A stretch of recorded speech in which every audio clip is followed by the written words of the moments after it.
welcome to the Untitled Anarchist Seagull channel. I'm your host, an Untitled Anarchist Seagull called Elise. And before we get started properly, I'd like to show you something about a project I'm working on right now that I recently started. And algorithm is utterly throttling me on this, so signal boosting is much appreciated. I'm going to drop the video link. As some of you may already know, the crowdfunded translation project has recently completed the first full-length English translation of Alexandra Kollontai's 1909 book, The Social Basis of the Female Question. Hi, I'm Elise Hendrick, the translator behind the crowdfunded translation project, and I've already begun filling another gap in the English language Marxist canon. The works of Inessa Armand, Kollontai's predecessor at the Gymnasium, the women's section of the Bolsheviks, taken from a collection of Armand's speeches, essays, and letters published in the Soviet Union in 1975. The total word count of the collection of essays, letters, and speeches I'm translating comes to roughly 68,000 words, so I'm trying to raise a total of 8,500 to cover the cost of doing the translation and the final edit. Of that, $200 has been raised so far. Here's how it works. I translate as funds come in, and publish draft translations of each of Inessa Armand's writings as I finish them publicly on my Patreon page. Draft translations of two of her essays, one on the struggle for the 8-hour day, another on the suffrage movement, are already available. Links in description. All contributions, big and small, will help fill this long-standing gap in the canon. If you would like to support this project, you could do so by becoming a patron, or by making a one-off donation, links in description, or simply by signal boosting this post so that as many people as possible who might be interested in it can see it despite the algorithm's best efforts. Yes, so that's what I'm working on now, for anyone who's interested, and information on how to support the project other than signal boosting, which very much appreciated. Anyone wants to share that and just tell people about it, anyone that they think might be interested in it, that would be very much appreciated.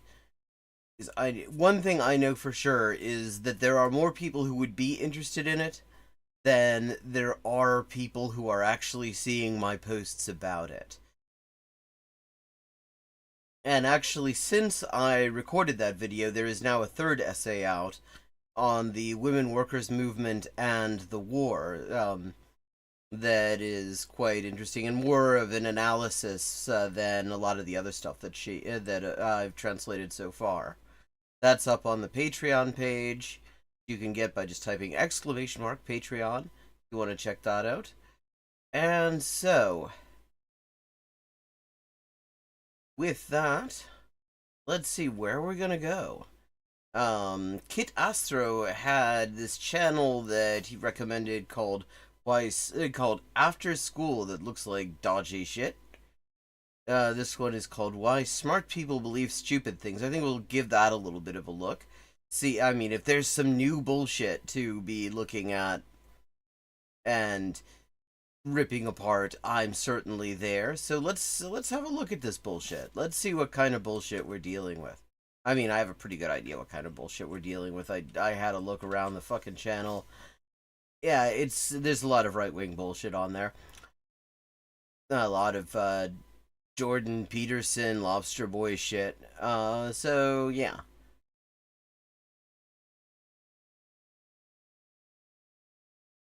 We're gonna check this out and see what kind of bullshit we're looking at. Ooh, I get an official trailer for the Genesis story when I look at this. That tells me that we're in for good times.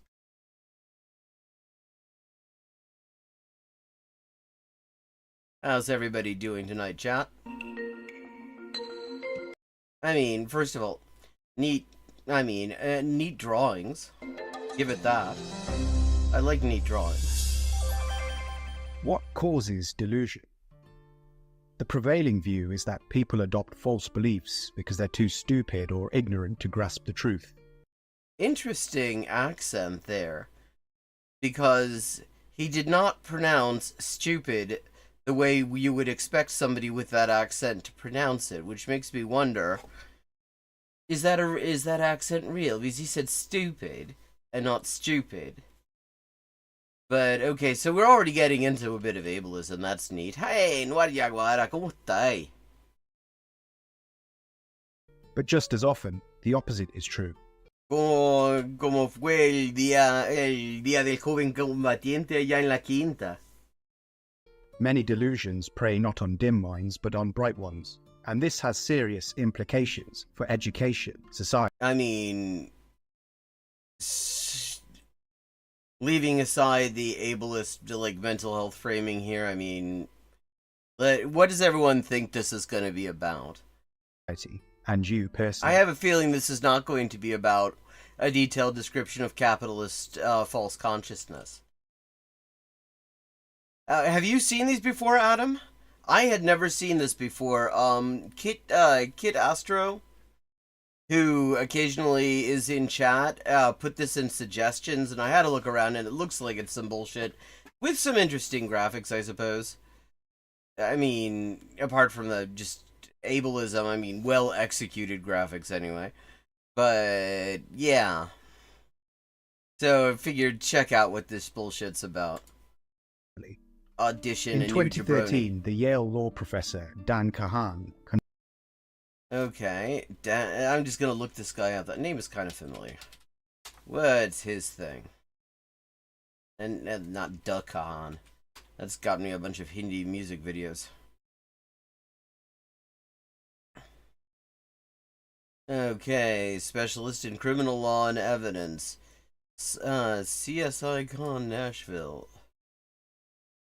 Committee for Skeptical Inquiry. Okay, so that we're talking about the sort of skeptic sphere, which spun off to a great extent into, like, fast shit around the time that Richard Dawkins discovered that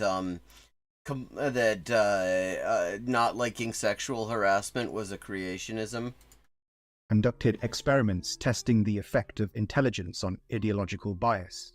Yeah, and already we've got the problem of, like, reifying the concept of intelligence, which is already, I mean, we're already on very solid ground here. In one study, he scored people on intelligence using the cognitive reflection test, a task to measure a person's reasoning ability. He found that liberals and conservatives scored roughly equally on average. But the were those the only people that he looked at, though? Highest scoring individuals in both groups were the most likely to display political bias when assessing the truth of various political statements. Yeah, but what the hell does that mean, political bias? Like, what, I mean, that's a meaningless statement. Like, literally everybody is going to bring bias to their understanding of any statement that you put to them. I mean, if it has any significance to, like, the world we live in, people are going to bring their experiences to it and all that sort of shit. Cristiano Dibujita, yeah, of course I have a story there. Actually, I've spent time, actually, he's had me to his house. I spent a month there several years ago at his place. And yeah, I mean, I remember the genesis of that historieta about Mauricio Maigret, because I brought my, my high-end, well, not very high-end, but good camera. It was what was it, a 50D, I think it was, that I was using back then. And and so he asked me one day, could we go to Pudahuel? He had something he wanted to photograph for something he was working on, and he tells me on the way all about how he's trying to trace the last steps of Mauricio Maigret, who was a good friend of his from school, who was in the MIR, in the Movimiento de Izquierda Revolucionaria, Revolutionary Left Movement, one of the major armed resistance groups during the dictatorship in Chile. And supposedly, the official version, which nobody has ever contradicted, is that he and a couple of comrades were doing a raid on a military police base in Pudahuel, which is a working class area in western Santiago. Which, I mean, western Santiago is where, like, is the more working class part of it. Like, all the rich white people live in eastern Santiago, de Dignidad para abajo. But, so he was, like, going, he talked to some friends who knew people in the media and who paid very close attention to this stuff, to work out, to reconstruct exactly what his route would have been. And the conclusion that he came to and I came to with him, actually, is that the, like, narrative that the dictatorship fed to the press about how it happened did not make sense. Because the thing about this area is Pudahuel does not have trees. Like, you can tell whether you're in a working class area of Santiago or not by the fact that there's no fucking trees in it. All the deciduous trees are in the rich white part. So no trees, no cover, and supposedly we managed to get a very long distance from the base and then got gunned down. But the thing is, nobody, and the other two people, because they always did this, actually 3 people, because they always did these things in threes, and nobody else, since 1986, has ever come out and said they were with him. If, if anyone was involved, they are not saying, and nobody has come forward and contradicted it, but, like, he and I, as we're just sort of following this, he's, he just is like, does this make any fucking sense to you? How is anyone gonna make it this far? With no cover and no place to go, and just everything's fucking wide open and walled, so you'd have to be like Spider-Man to get over them. Yeah, I mean, it is the historieta, the comic that he did, is absolutely heartbreaking. Just beautiful. His stuff is just... He is an absolutely just amazing artist, and it's a beautiful piece. He's done a few that have actually... Mostly, he does, like, funny, satirical shit, but that one really did bring tears to my eyes. I'm gonna drop that link in there.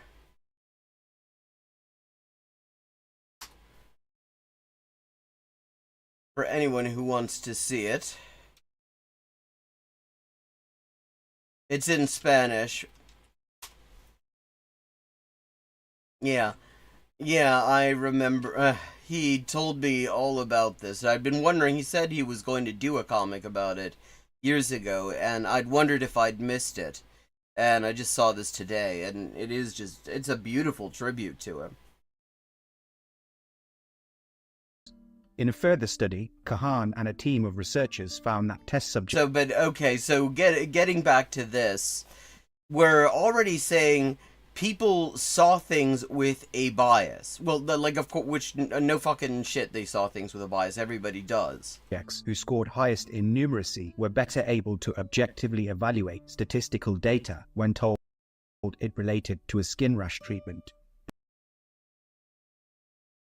Yeah, okay. But again, the question becomes, what is the underlying information, and how are we determining the truth of the statements that, what exactly is our metric? But when the same data was presented as relating to a polarizing subject, gun control, those who scored highest on numeracy actually exhibited the greatest bias. What does that mean, to exhibit? Like, what sort of bias? I mean... Hey, Oswaldo, ¿cómo estás? Chucha. ¿Cuánto tiempo? Y eso que con la Anuar Yaguara estábamos hablando del Cristian.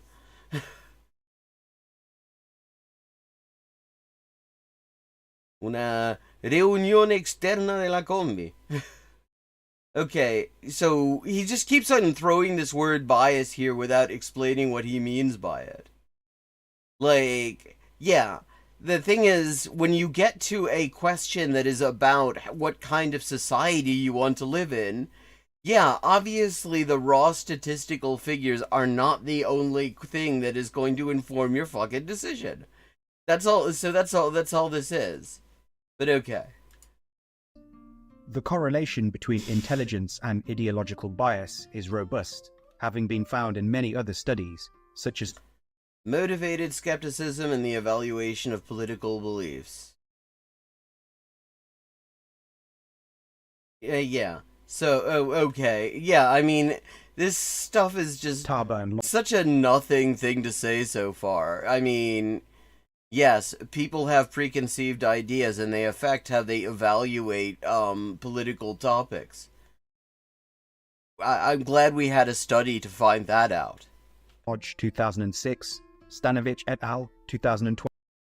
Cognitive sophistication does not attenuate the bias blind spot. The so-called bias blind spot arises when people report that thinking biases are more prevalent in others than in themselves. Yeah. Yeah, okay, so what? Like, I mean, this all presupposes that there is, like, some sort of unbiased truth to be gotten at in a particular situation, and that's not always going to be the case. Because a lot of this stuff is going to be value laden. Well, and Jocelyn and Haida Markle. Yeah, I know the feeling. My job is also not being very nice to me at the moment. 2014. These studies found stronger biases in clever people on both sides of the aisle, and yeah, but this is so fucking meaningless at this level. What do the stronger biases mean? What was the issue that they were being asked to evaluate? What is any of this? I mean, yeah, neat drawings. It's way better than PragerU. Like, the artwork, definitely above PragerU. And of course, the liberal has to have blue hair. And, like, blue everything else, too. And the guy, I guess he's supposed to be the conservative on the right there, he has sort of like Kim Jong-un's haircut? since such biases are mutually contradictory, they can't be a result of greater understanding.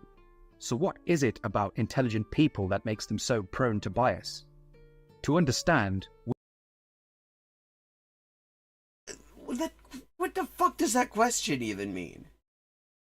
I mean, define, like, what does bias mean in this context? Like, I mean, this is just so meaningless so far. This sounds like this is a thing, but there is not a thing that it is about. It is just not a thing. We must consider... It's an anti-thing. It's una anti-wea. What intelligence actually is. In AI research, there's a... You know, it's funny. I was actually thinking I was going to be trying to do some more Spanish language stuff. And, okay, for the first time in, like, ever, actually, I think Spanish speakers might outnumber non-Spanish speakers in chat, so I might throw some of that in there. I've got some... I've got some, I will now faccio, what was it, el desahogo fácico, alguna wea así. Like, yeah, exactly, maybe because everyone has biases, and also, like, what are the bias? It's so meaningless to say just that somebody has a bias, because there's a difference between having a bias that is preventing you from evaluating information accurately. There's another thing to say, it's another thing entirely to say that somebody has a bias in the sense that they have a value judgment that leads them to evaluate the consequences to be drawn from information differently. Those are very different things. Concept called the... Like, even the fucking robot's rolling his eyes at this. This is the idea that an intelligent agent can't just be intelligent. Yeah, because the term is kind of meaningless. It must be intelligent at something, because intelligence is nothing more than the effectiveness with which an agent pursues a goal. I don't know that... I guess if you define it that way, then it is that thing. I've literally never heard anyone define it this way, but okay. Rationality is intelligence in pursuit of objective truth, but intelligence... That is a real mouthful he just said as if it was just a nothing throwaway statement. Rationality, what was that? Rationality is intelligence in pursuit of objective truth. Like, I have a feeling that there is an entire library of philosophical debates over whether that is in fact a valid description of what rationality is. I mean, But intelligence can be used to pursue any number of other goals. And since the means by which the goal... Yeah, actually, now you mention it, it does have sort of a generated text feeling. It does not entirely feel as if a human possibly would have put it this way. Like, because, like, what the hell does any of this mean? Goal is selected is distinct from the means by which the goal is pursued. The intelligence with which an agent pursues its goal... Okay, so we have this guy in the smart crane who's trying to drive off a pier to get away from the hippie to drop a steel girder on an atom bomb explosion that's killed a bunch of people, and it's making the sun sad. Goal is no guarantee that the goal itself is intelligent. As a case in point, human intelligence evolved less as a tool for pursuing objective truth than as a tool for pursuing... I love how he just says objective truth as if that is necessary, as if that actually exists. Like, not distinguishing between, like, facts and truth or something like that, but just saying objective truth. And why is everybody dressed like the Flintstones? Why is this, like, and why is he doing, like, anal on slightly older pebbles? Personal well-being, tribal belonging, social status, and sex. And this often required the adoption of what I call fashionably irrational beliefs, or fibs. Oh, that's cute. That's how you know we're in this... like, he's just kind of avoiding real definitions. Which the brain has come to excel at. Since we're a social species, it is intelligent for us to convince ourselves of irrational beliefs if... Like that infinite growth is possible in capitalism. Like that the market offers solutions to our problems. Holding those beliefs increases our status and well-being. Dan Kahan calls this behavior identity protective cognition, or IPC. Yeah, except these aren't cavemen, there's already a top hat, so these are Victorians. By engaging in IPC, people bind their intelligence to the service of evolutionary impulses, leveraging... Okay, we're in EvoPsych now. That's never a venue for quackery. Their logic and learning not to correct delusions, but to justify them. Or, as the novelist Saul Bellow put it...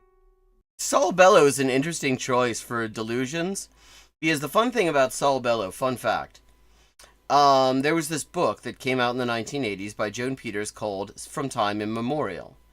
And it was a book that was denying the Nakba, denying that there was such thing as a Palestinian, claiming that all the Palestinians were just recent immigrants who showed up because the Zionists arrived. And it was a total hoax. Like, not even a good hoax, not a clever hoax, just absolute, she just made shit up, she lied about her sources, it was pathetic. One of the people who blurbed that book, Saul Bellow. So, okay, so identity protective cognition, interesting term. Yeah. A great deal of intelligence can be invested in ignorance when the need for illusion is deep. That is an interesting thing for him to have said, given what I just told you about it. I wonder if this video is... I actually totally do not wonder if this video is going to point out that he attached his name and reputation to a genocidal hoax. What this means is that, while unintelligent people are more easily misled by other people, intelligent people are more easily misled by themselves. assuming, but we've already defined intelligent and intelligence as meaning being good at achieving goals. So people who are not efficient at achieving goals are more likely to be misled by other people. Like, what does any of this fucking mean at this point? They're better at convincing themselves of things they want to believe rather than things that are actually true. This is why intelligent people tend to have stronger ideological biases. Being better at reasoning makes them better at rationalizing.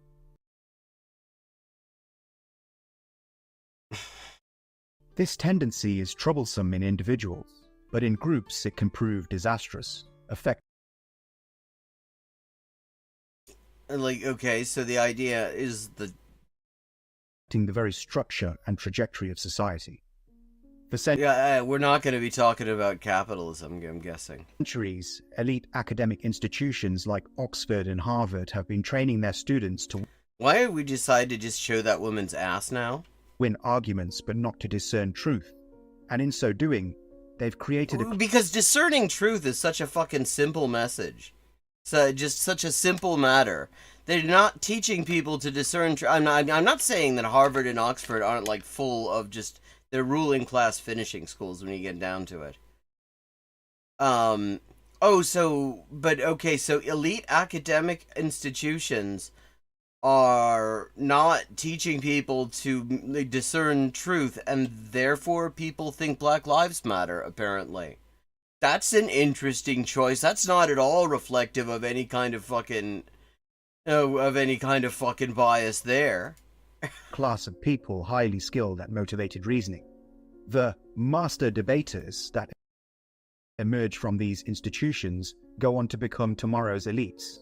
Politicians. Well, I mean, they started out as today's elites. I mean, the people who get into Harvard and fucking Oxford and Cambridge and the rest of them, they started out, like, overwhelmingly, those people are just the children of today's elites. Entertainers, and intellectuals. Master debaters are naturally drawn to areas where arguing well is more important than being correct: law, politics, media, and academia. And in Or YouTube videos, one might note. these industries of pure theory, sheltered from reality, they use their powerful rhetorical skills to convince each other of fibs. The more counterintuitive, the better. Naturally, their most virulent arguments soon escape the lab, spreading from individuals to departments to institutions. Yeah, see, this is why the TV, it's nothing but critical theory.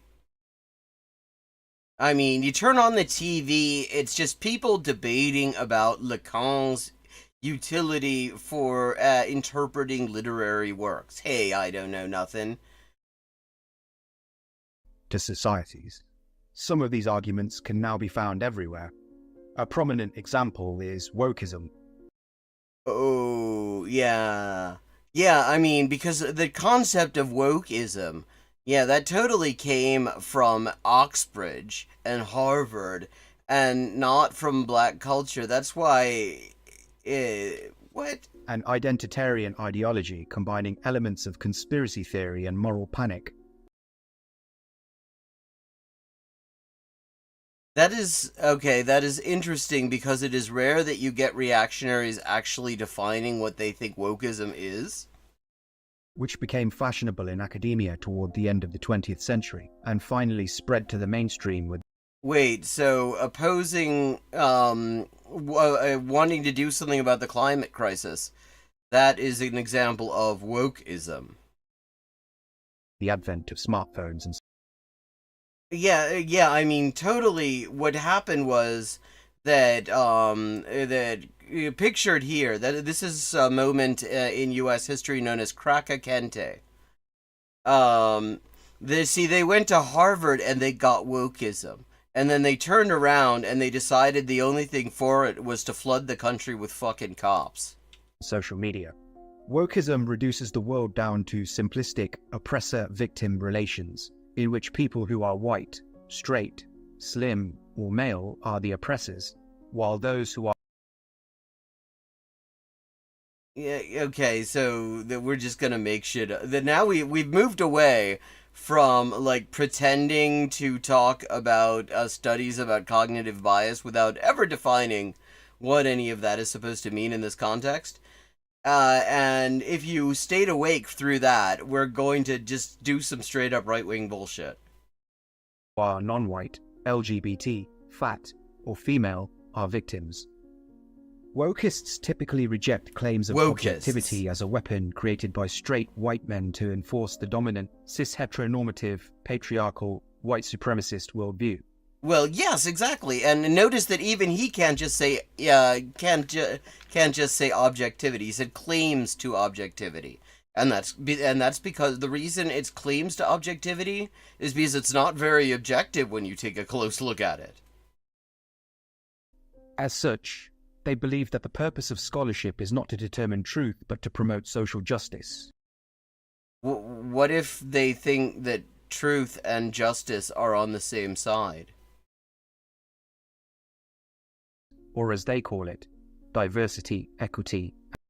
Oh, wow. So, okay, so the reason that, yes, okay, this is the reason anyone has advantages in society is that there is hard work. That's why rich people, who are born into money overwhelmingly, that's why they're doing so well, because of hard work. They worked really hard in the womb. They got into the best fucking womb they could find. They took the exams, they got into a top womb. And they came out between just the right legs, and I mean, that was hard work. And so they get most of money. And inclusion. To this end, they will often use their intelligence to persuade people of arguments that are logically unsound, but which are perceived to contribute to a more equitable world. Perceived by who? For instance, in the late 1960s, some master debaters decided that fat... Yeah, I love how now we're going to just call them master debaters. We're not going to look into the fact that a lot of this is based on scientific research. Like take the fucking, you have the BMI, which is just a bullshit metric intrinsically. See what I did there? I'm proud of that. I just came up with that on the fly. Invented by a mathematician with no medical background, takes absolutely nothing into account, and has no discernible actual relation to health. Yeah, apparently hard work is inheritance. Fat people are oppressed in a world where slimness is the norm, so they began to carve out a whole field in academia, known as fat studies, to address this oppression. Well, yeah, because...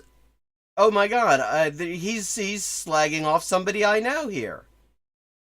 I presented at a panel discussion at the National Women's Studies Association back in 2007 with Joelle Ryan.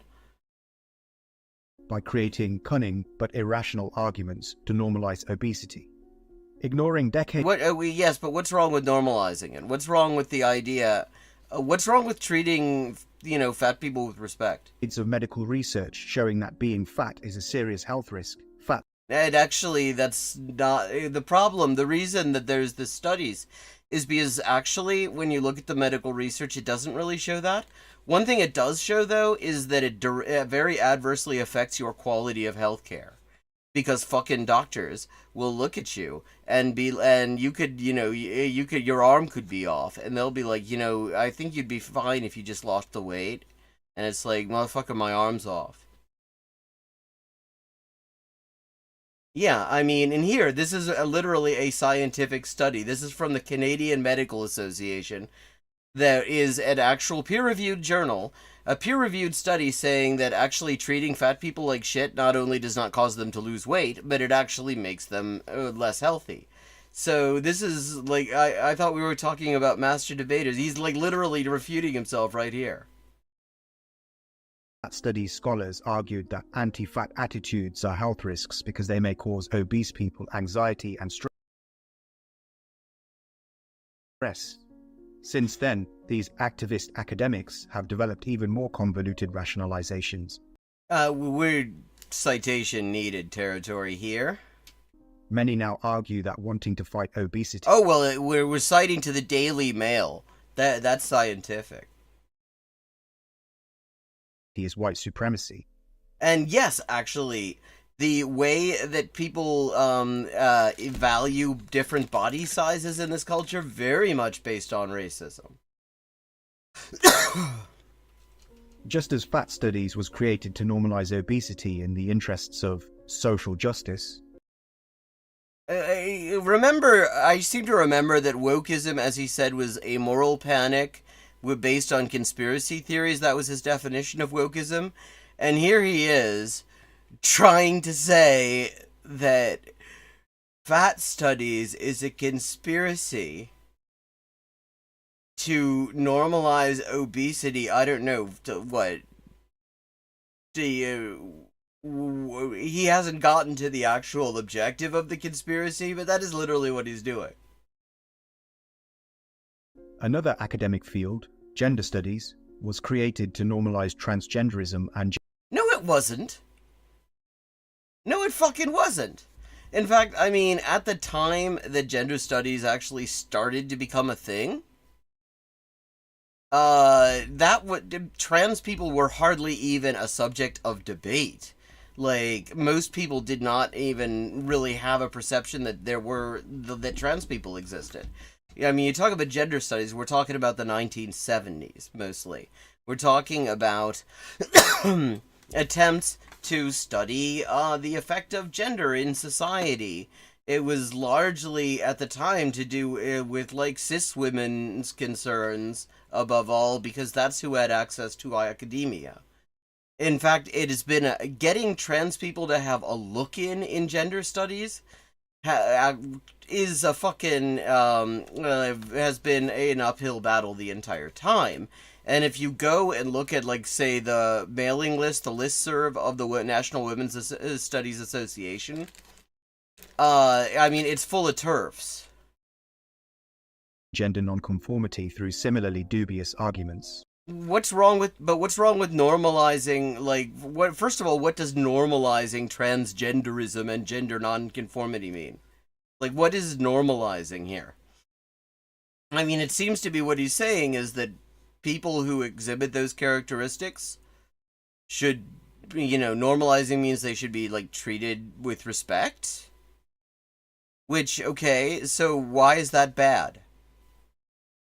Like, why is that? What is wrong with that? One such argument, that sex is a spectrum, is often... that is an argument literally embraced by biologists. Justified on the basis that there's no single thing that distinguishes all men from all women.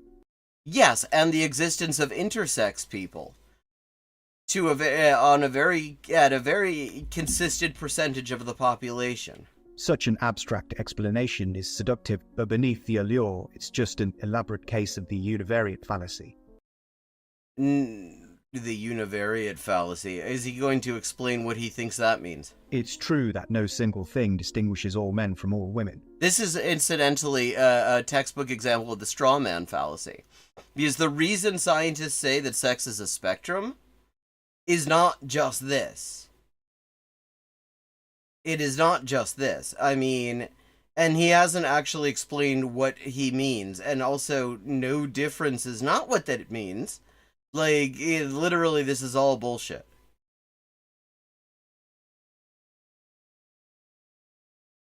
Yeah, exactly. This guy seems to have known, his biology knowledge seems to have come from, like, year 3 or something. Hey, Phoenix, good to see you. But no single thing distinguishes all cats from all monkeys either.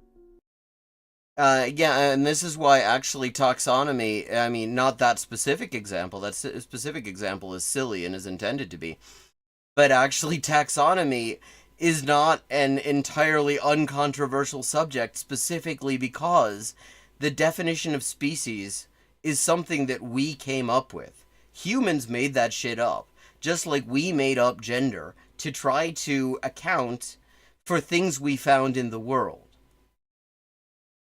Like, literally, that's the whole point here. That's why, for example, In fact, it's not just like fucking species or genders, actually colors too. If you know different languages, you'll know that often the definitions of colors are very different. Like in isiZulu, and probably isiXhosa as well, but I don't know isiXhosa as well. There is no word for blue.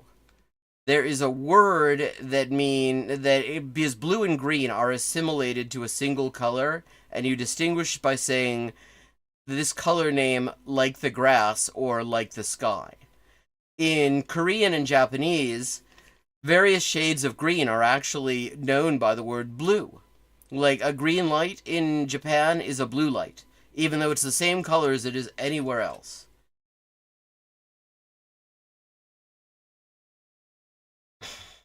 Is this proof of a cat-monkey spectrum?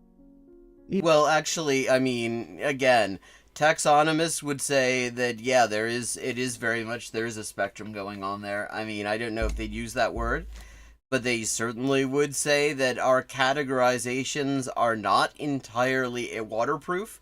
I mean, it's funny he uses cats and monkeys because he wants us to be silly, but he could use monotremes, actually. He could use the platypus. Because remember, if we're using basic biology, one of the basic things about mammals is that they grow hair, they reproduce, they carry their young, they get pregnant, and they generally don't have beaks. And then a platypus comes around, lays fucking eggs, they are like lizard eggs, and has a beak. Oh, and it's also venomous. And so taxonomists actually had to work pretty hard to work out how they were going to, how they were going to make sense out of that. Yeah, red onions, exactly. Yeah, we're all going to be crabs. Just like Sebastián Piñera, he just took the next step towards evolving into a crab by going to Lago Ranco. Even though fibs like sex is a spectrum and That's not, okay, obesity is healthy are he's just gonna strawman things. objectively false. I mean, they're not objectively false. There's a reason scientists say these things.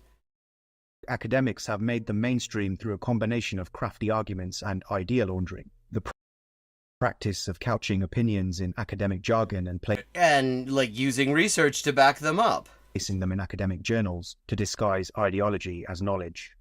Also, I mean, there's a wonderful little neoliberal thing there too. This idea that ideology is like this bad thing we need to get rid of, like bias, as opposed to just ideology is just a fucking. That just means you have a somewhat organized way of looking at the world and understanding what goes on in it.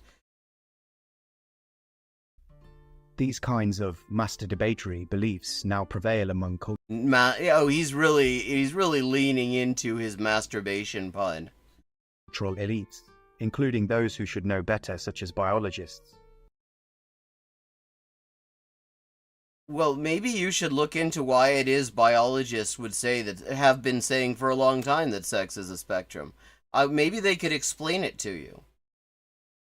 But they are rarer among the common people, who lack the capacity for mental gymnastics required. Oh, that's the idea. So people who know science are the really biased ones, and that's why you should not listen to people who know science. You should listen to assholes on the internet. To justify such intricate delusions. Despite being irrational, wokeism is nevertheless an intelligent worldview. It's intelligent but not rational because its goal is not objective truth. Okay, so what? It's intelligent but not rational because its goal is not objective truth. Well, what the fuck does that mean? So anything, like, if I make myself some pasta, and I approach this by boiling some water, putting some noodles in there, frying up some garlic, chucking some tomatoes in, and a bunch of serrano chiles, my goal is not objective truth. But I think we could all agree that I took a very rational approach to making pasta. Namely, I used steps that are demonstrably capable of yielding that result. I wasn't doing it as a search for fucking truth, though. Like, what? I mean, this is clearly made to just bamboozle the ignorant. Oh, why did we end up with non-opposable toes? Because, I mean, opposable toes would be handy. And, like, middle toes you could stick up. That would be cool. Like, for videos like this. Or even social justice, but social signaling. And oh, he doesn't want to say virtue signaling, so he made up a new one. in pursuing this goal, it's a powerful strategy. People who engage in woke rituals, such as telling obese people they're perfect just the way they are. Yeah, you mean treating people with respect. Or encouraging kids to question their gender. You think kids need encouragement? I mean... Or calling for the defunding of the police.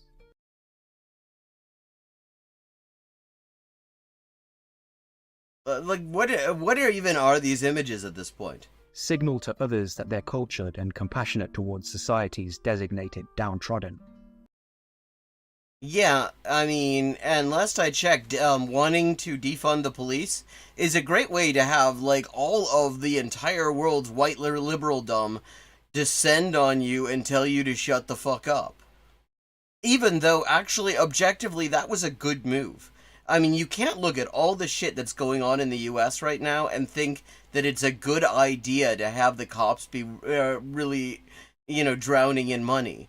Because, I mean, all these anti-trans laws, all these, like, anti-abortion laws, the only way any of that stuff means anything is if there are cops to enforce it.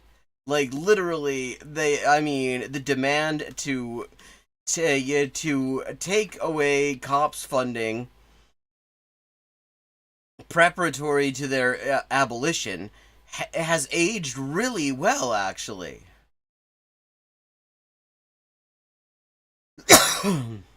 Their actions often end up hurting rather than helping those in need, but they make some people feel good for a while. Like, the idea here is that if he can draw it, then that makes it true. And they increase their own social status, which explains why wokeism is most prevalent in industries where status games and image are most important.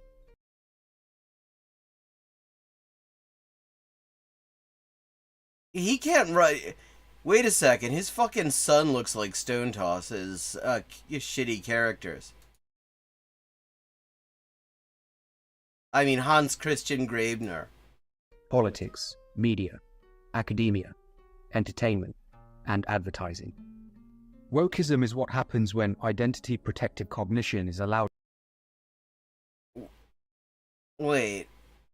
So... supporting the Equal Rights Amendment to the U.S. Constitution so that there is actual explicit constitutional protection for women's equality in the country, that is wokeism, and it's somehow bad. Wanting climate change to have something done about it is also apparently bad? To run rampant through cultural institutions like Harvard and Hollywood. But while oh wow, he's like got something in here talking about equating LGBT people to fucking nonsense. Wokeism is currently systemic in the West. In the 1800s, the dominant racial ideology in America really was white supremacy. I mean, it still is, though. And what he seems to be saying, of course, if we follow his logic, that then this is actually, we should go back to that, because it's not woke. Because wokeism is, like, somehow bad, and this is the opposite of wokeism, so therefore it's good or something? As a result, the master debaters of that age often used their reasoning not to justify discrimination against whites, but to support the abolition of slavery. But discrimination against blacks. Like, I love how this guy has absolutely no fucking insight. He has no self-awareness. An example would be the American physician Samuel Cartwright, a strong believer in slavery. He used his learning to avoid the clear and simple realization that slaves who tried to escape didn't want to be slaves.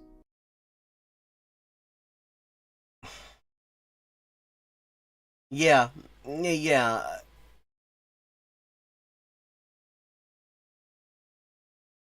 White people have not done good things to AAVE. And instead diagnosed them as suffering from a mental disorder he called drapetomania, which could be remedied. So he's saying that people who support the dominant ideology...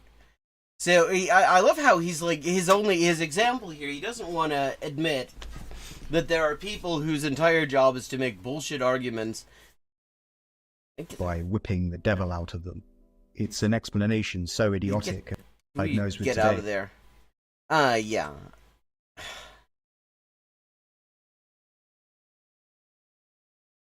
I mean, so, fuck. What was I saying?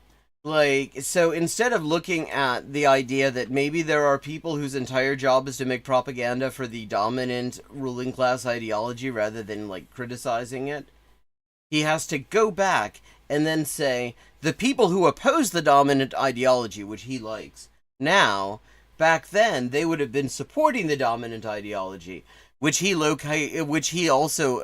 dominant ideology that he actually likes, but is too much of a fucking coward to admit. White fragility. Cartwright's case shows that the problem of runaway rationalization is not just a disorder of today's woke intellectuals. He's just drawing fake-ass graphs. But of educated people of any persuasion and any time. And that... I mean, the best thing about this is that he's openly saying, if you read between the lines even a little bit, his entire, like, premise is that it's easy to lie to rubes. And he's made an entire video where he's proving it. That includes you. Since you're watching a video about intelligence right now, you're likely above average in intelligence. Oh, that's cute. See, if you're watching my content, that says flattering things about you.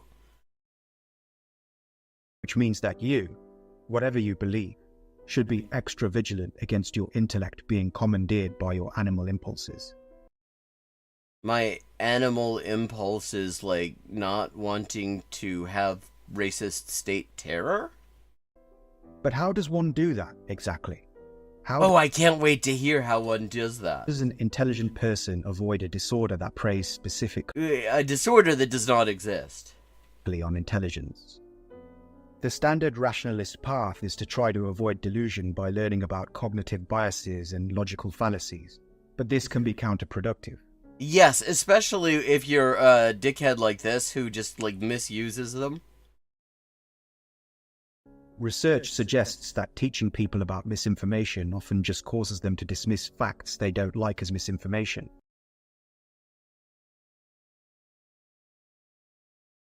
While teaching them logic often results in them applying that logic selectively to justify it's sort of like this video does. Whatever they want to believe.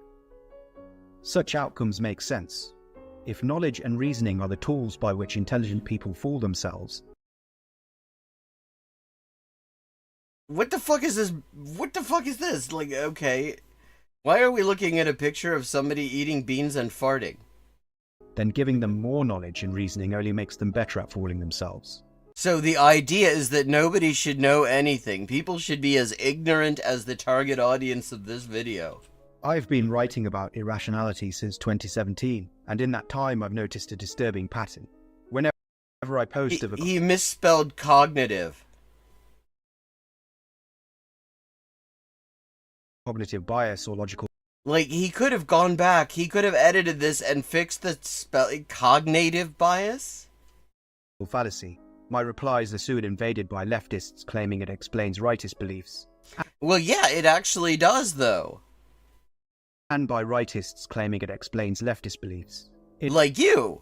Except that you are too cowardly to admit that where you actually stand. Except, like, literally every single thing you've called a delusion, regardless of its factual status, is something that makes right-wingers angry. In no cases will someone claim it explains their own beliefs.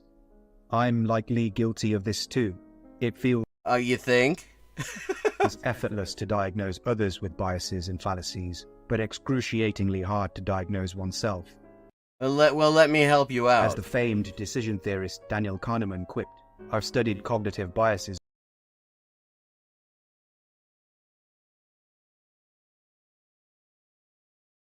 my whole life, and he had to look at this quote to transcribe it. He deliberately is misspelling cognitive. no better at avoiding them. This is not to say that education is futile. Learning can help to limit motivated reasoning. That's a neat bong that the alien has, but why is he sitting on top of Labrador and Newfoundland?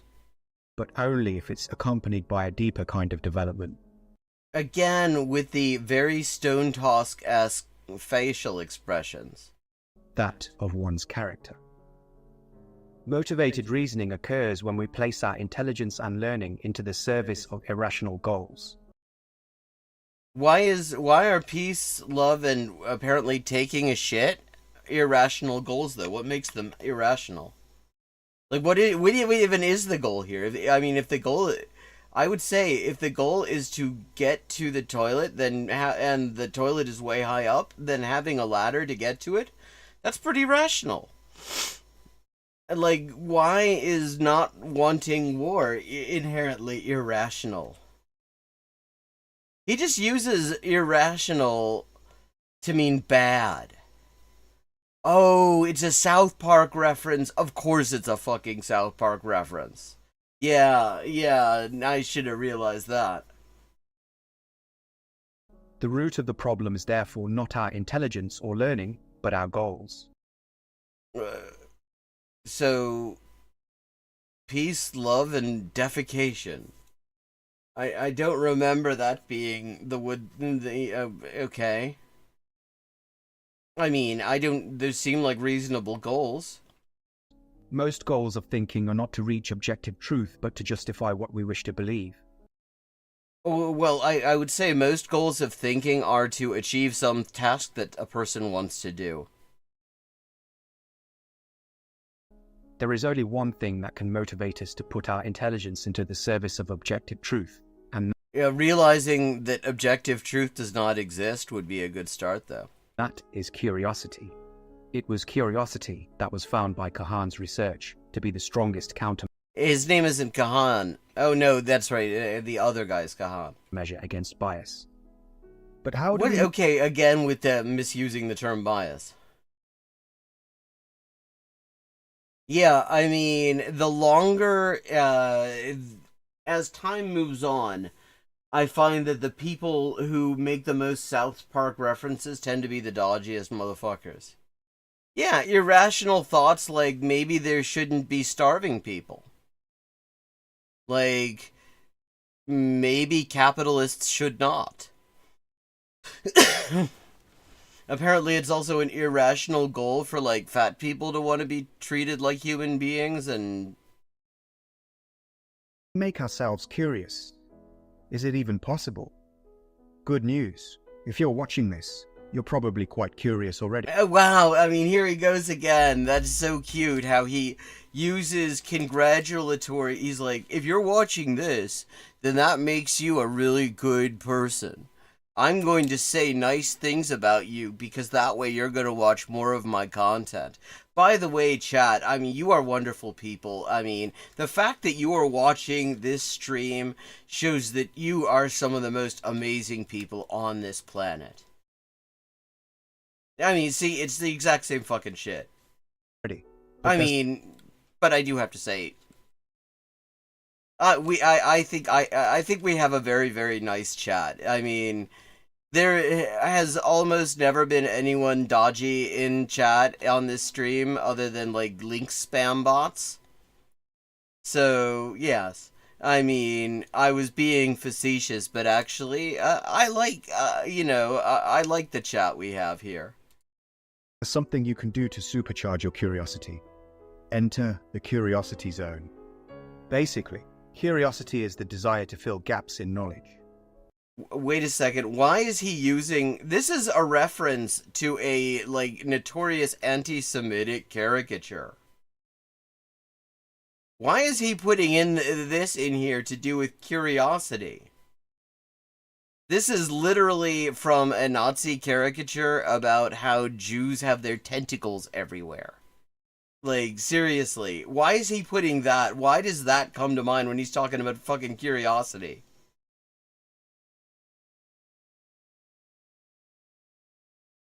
As such, curiosity occurs. If you like The Simpsons, do you know that I did a version of Steamed Hams as if it were a North Korean comedy short? And I'm very proud of it. Not when you know nothing about something, but when you know a bit about it.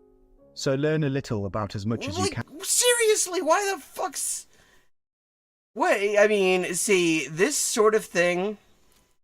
You can't tell a whole lot necessarily from the language that somebody uses and the kind of mental images that they immediately sort of put out there, but you can tell some. You can tell what kind of medium they're being steeped in.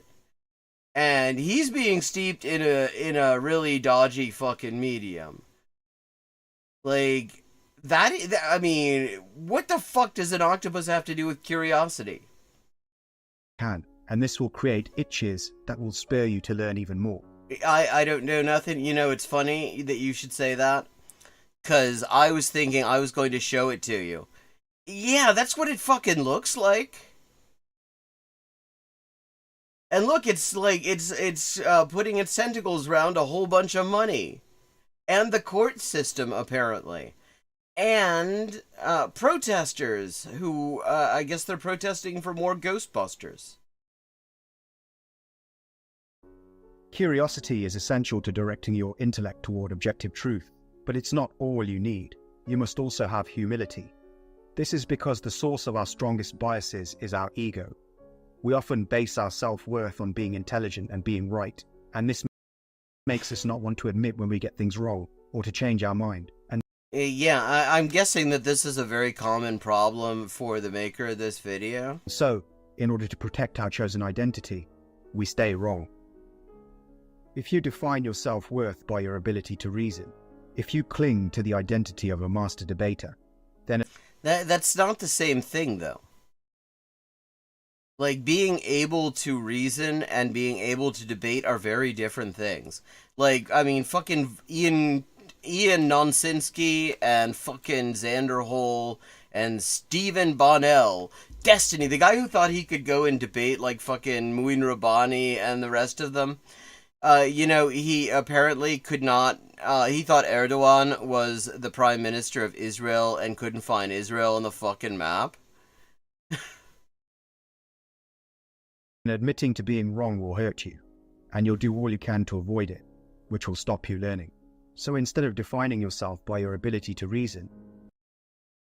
So the minute he moves away from talking about defining yourself by the ability to reason, he immediately draws a woman. No, nothing, no notes there. Define yourself by your willingness to learn, then admitting you're wrong, instead of feeling like an attack. And also, like, like, reasoning and learning are not related skills. Like, I've learned a lot of things in my life, and reasoning was kind of an important part of the process. I mean, he's basically, like, telling people to turn off their ability to use critical thought, which makes perfect sense, because hierdie ou praat slegs kak. Dis ook nie goeie kak nie. Dis ook nie goeie doordenke kak nie. It's not even well thought out crap, it's just crap. Will become an opportunity for growth. Okay, so thank you, Kit Astro. This is a great chat. I think we will have much fun with this channel over over the coming months, because this is some very special bullshit here. Anyone who's sure they're humble is probably not. So I can't say whether I've succeeded in becoming humble. Again, with another fucking stone toss looking face. I absolutely do not trust this motherfucker. Just the fact, I mean... but I can say that I always try to be Not only that, the faces that we're supposed to like, we're supposed to be looking up to, look like Stone Toss faces. humble. And Stone Toss, for anyone who doesn't know, who's fortunate enough not to be familiar with it, is a neo-Nazi cartoon. well, there's little difference between trying to be humble and actually being so. For me, trying to be humble entails the constant interrogation of my own motives. So what did you find out about your motives when you went back and looked at this fucking hunk of shit? Could my most cherished belief be a fib? Yes. Yes, it very clearly is. Why do I really believe what I believe? Because it's very convenient to you, because you sound like a white dude with some money, and you very clearly believe in things that make you more comfortable with what that actually means in the society, and are very uncomfortable with, like, anything to do with the liberation of people other than white dudes with money. So I think that's probably part of why you believe what you believe. What other reasons beside reason could I have? Like, reason is not in itself a reason for believing a thing. I mean, it comes in there. My self-questioning makes me agonize over every word I write, but in the long term, And yet you still spelled cognitive with an A. Twice. my hesitancy gives me confidence, for by being careful about what I think, I develop trust in my thoughts. Yeah, you really shouldn't have, though, because your thoughts aren't good. You have not good thoughts. Humility and curiosity, then, are what we most need to find truth. By seeking one, we also seek the other. Being curious makes us humble, because it shows us how little we know. I mean, okay, I will give him that. I think he is not wrong there. I think curiosity does make you sort of humble in the face of your own ignorance, and I think that is a good thing. I mean, so I'm not gonna give him any shit over that. I think that's not wrong. That was, yeah, Hans from Texas. Yeah, Stone Toss is a disgusting prick. He also, see, Stone Toss was his second effort. His first effort was some shit called Red Panels, and Red Panels was way more mask off. And then he discontinued Red Panels and did Stone Toss, which was, there was a little bit more mask on feeling about it. Like, there were some totally non-Nazi cartoons amongst the overall Stone Toss universe, but it was overwhelmingly Nazi shit. And in turn, being humble makes us curious, because it helps us acknowledge that we need to know. Okay, and now suddenly there's a Star of David apropos of nothing here too? Like, what is this fucking iconography? More. In the end, rationality is not about intelligence, but about character. Without the I don't think that makes any sense. Rationality is not about character. It is that character is, in fact, I would say, one of the absolute last fucking things that rationality is about. Because you can have absolutely no character and be a rational person. You can be very rational. You can be an absolute fucking piece of shit and be very rational. In fact, I mean, you look at the people who, sort of work as fixers for the ruling class. They tend to be pretty rational people. It's not their rationality isn't the problem. It's that their goals suck shit. right personal qualities, more education won't make you a master of your biases. It'll only make you a better servant of them. Wait, so you're supposed to be curious but not seek out knowledge. Then what the fuck is curiosity then? Like, if curiosity is good... yeah, but like, this guy's talking about rationality. He is averaging a non sequitur a sentence. So be open to the possibility that you may be wrong, and always be willing to change your mind, especially if you're smart.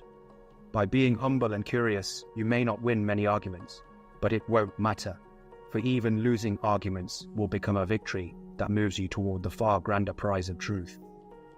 I love how he just fits this in with a bunch of sort of new agey kind of platitudes.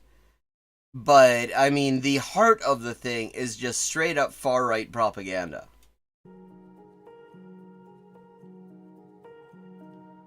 Yeah, I mean, good quote. Yeah, very true. I've noticed that when debating people who, arguing with people who, bought into the idea that we were gonna push Joe Biden to the left, which has worked so fucking well. Thanks for tuning into this episode of After School.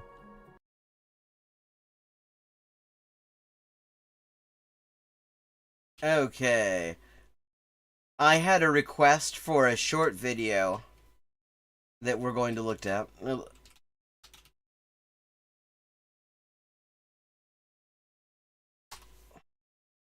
Well, I'm very proud of this, and since I was asked, admittedly I invited people to ask, I'm going to show us this. I made this. This is one of my...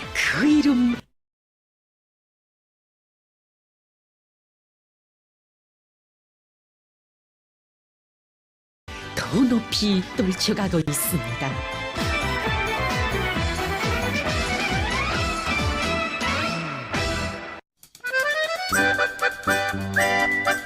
I even redid the entire opening credit sequence.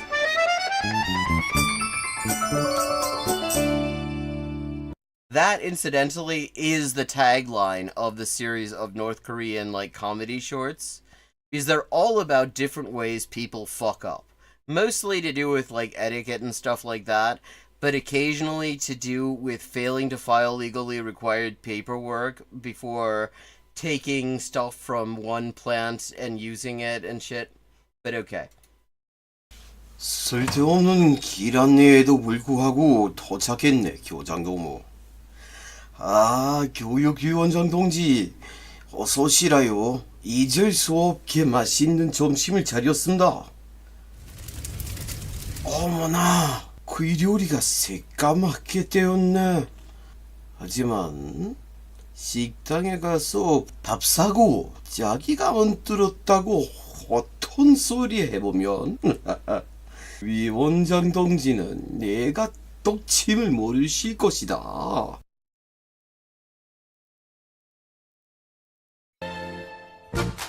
Here, this is the credit sequence. This is the actual song they used for this short. 따뜻한 인정 속에서 너와 나 우리가 사네 서로 존경하며 오고 가는 그 인사 계절 속에 화목하니 친형제의 정린다.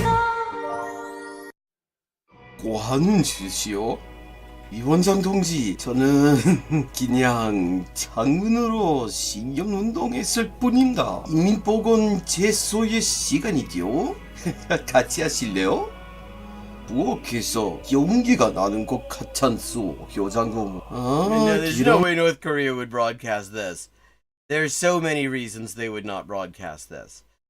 But... 네, 연기 말고 김입니다. 조개찜을 만들고 있어서 김이 올랐거든요. 맛있겠디요, 조개찜. 본심이 돌게 하는 고깃빵이 나왔습니다, 위원장 동지. 조개찜을 만들고 있다면서? 아니, 저는 고깃찜이라 그랬습니다. I did the dubbing and the translation for this as well, I should note.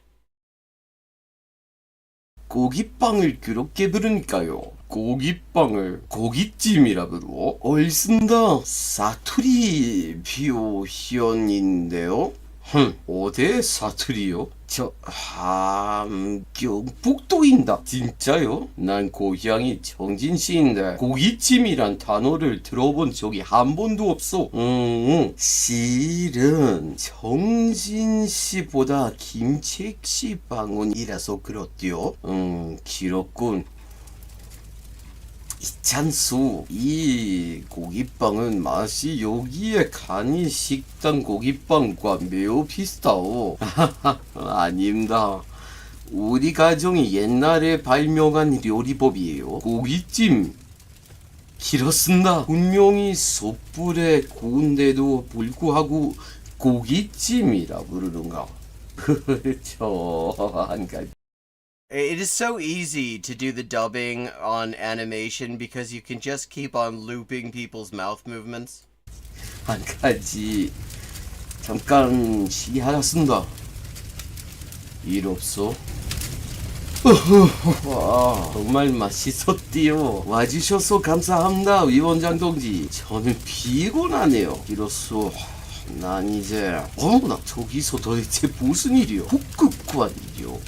북극관이라뇨? 이 계절에 이 시간에 이 지방에 동문에 북밖에 없는 북극관이 있는가? 옳습니다. 나도 좀 봐도 돼요? 안 된다. 시모 집이 불타고 있어. 아니 엄마 북극관 분이에요. 자 여장동무 아름다운 우리 문화を말고 그 어떤 사투리 표현을 사용하는 것은 이상하긴 해도 고기를 맛있게 질 수가 알고 있네요. 살려주시라요! 살려주시라요!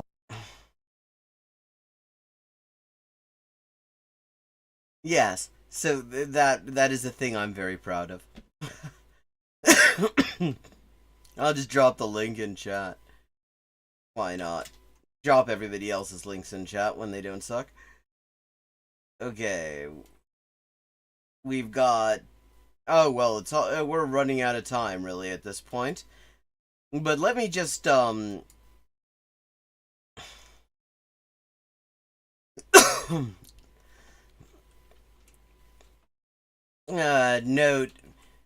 I'm going to be back tomorrow at 11:30 p.m. and if you want to support the crowdfunded translation project, right now I'm translating the works of Inessa Armand,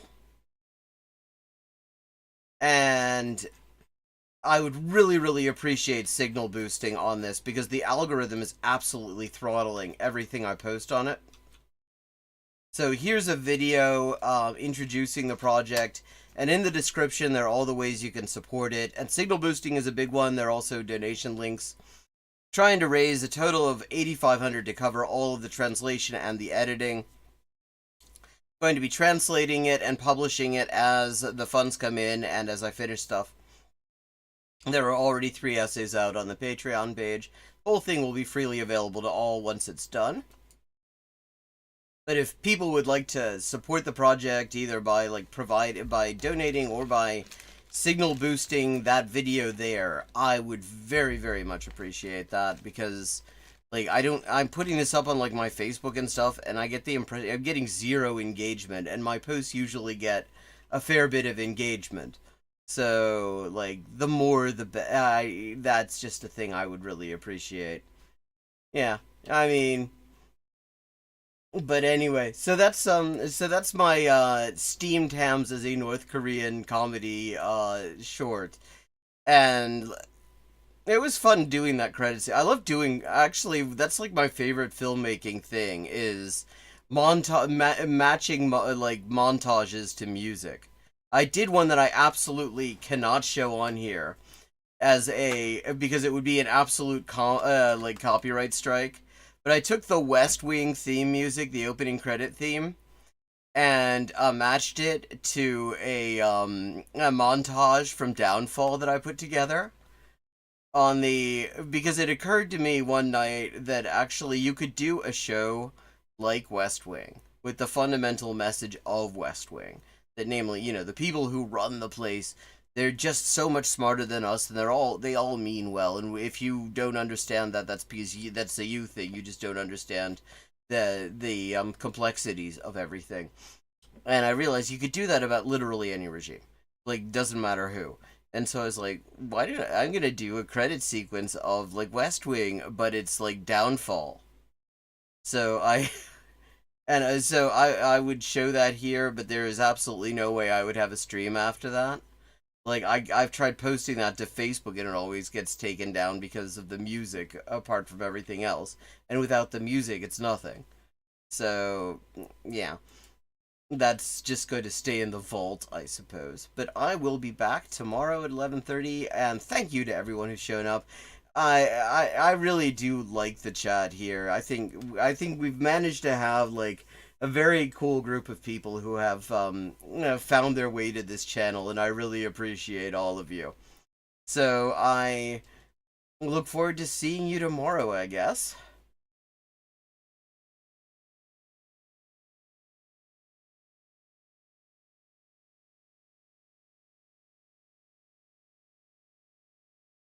Have a good night.